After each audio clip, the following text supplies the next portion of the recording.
Guys, and welcome back to episode 4 of the Road to Improvement series. So, over these last few episodes, we've talked a lot about what kind of style I'm going to make these videos, and I've gotten some feedback from my friends and stuff. The videos have been performing pretty decently, I would say, for the first few episodes. I think the first one got 200, the second one got 100, and then the third one is on track for 102, which is about what I expected for this series. It's actually a little more than I expected, so thank you guys for the support. But I thought about it a little more, and I think I figured out what I'm going to do long term in terms of the editing style, and it's just gonna be what I want it to be honest. Last video was a lot of ranked clips where you guys heard what I was saying, heard what I was talking about. You guys heard a bunch of things, and it was a bunch of cool stuff. It was a pretty nice video. It was a little more editing though, because I cut the clips down a lot more.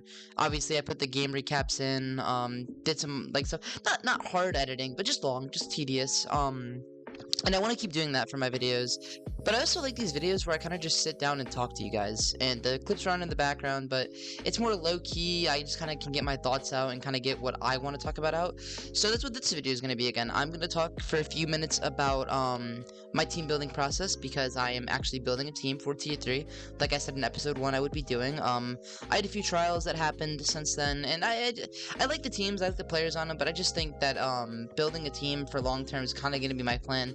So I have that in the works right now. I'm going to talk a little bit about it, but I'm not going to spoil the name or the org, because we have not released those yet. Just know it's going to be super, super cool. I'm really happy with how it's coming along. But yeah, so without further ado, let's just get right into what I want to talk about.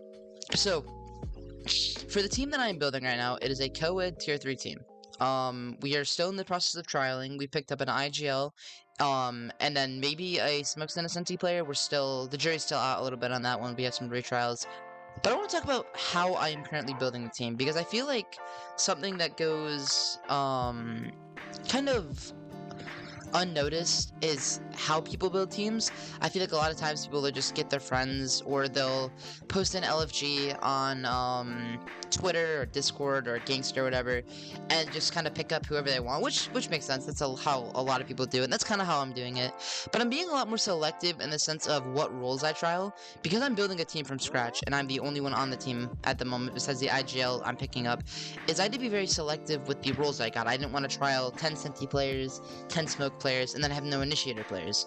So I'm kind of just taking it one step at a time, trialing people one at a time, trialing in groups of the same people multiple days in a row to kind of get a feel how everyone plays with each other.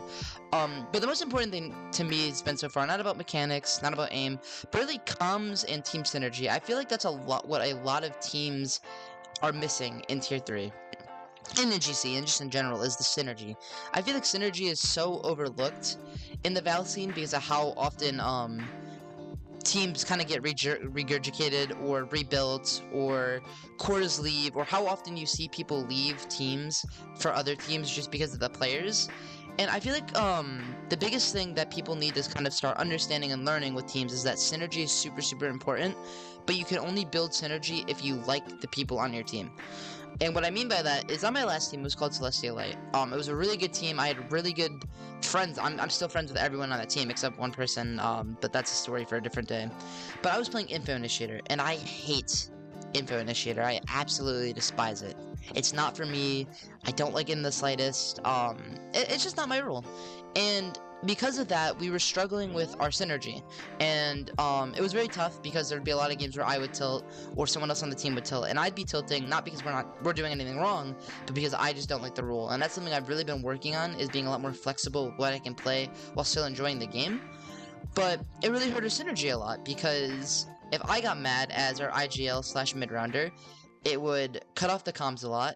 Or if someone else got mad, it would get me frustrated, and our synergy just wasn't there. We were all friends. We're still friends. I love the people I was playing with, but it just wasn't good synergy-wise. And I feel like that's what a lot of people miss when they try to build long-term teams.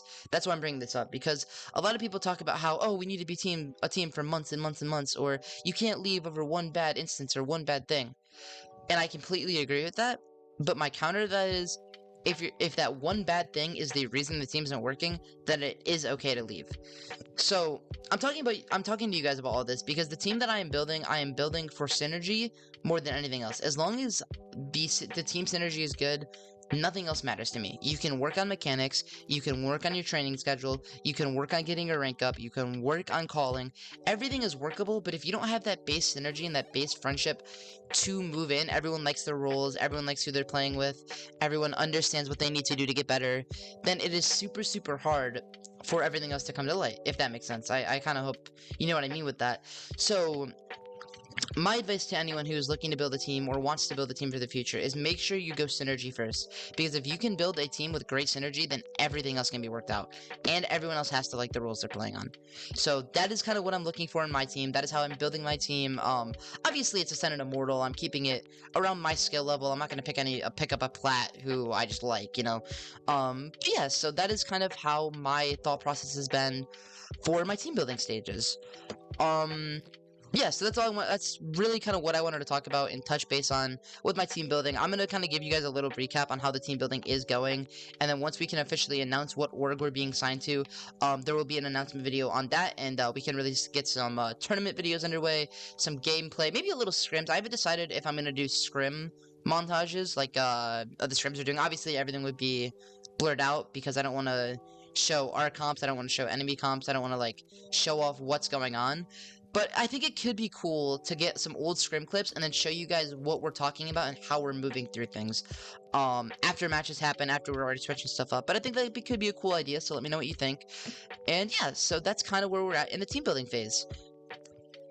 Moving now into our comp phase of the day, the two things I'm going to go over is obviously how the rank game went, and the rank game's going very wishy-washy. I know I ended last episode at Ascendant 2 34RR, and I played 2 games. I played no games Monday. I was really, really busy. Then I played like 5 games Tuesday and 3 games Wednesday. And those first 2 games Tuesday went really, really bad. It was the chamber game that you guys saw in the beginning of the clips. We lost like 10-13. I had a really bad in game. And then there's no clips of the second game because I was playing with my friend. Their name is Luna. Shout out to Luna if they're watching this. But I went 3-16 on Clove. And let that sit in for a minute. 3-16. I have not played that bad in probably the entire act, where I've went sub 10 kills or sub like 8 kills. And it was a really frustrating game for me because I was getting out aimed. We had 2 players on the team that were throwing. We had a racist doctor. It was just a really bad game overall, and that really got to me mentally. And because of that, I threw my friend's game. That was their D rank game from Immortal.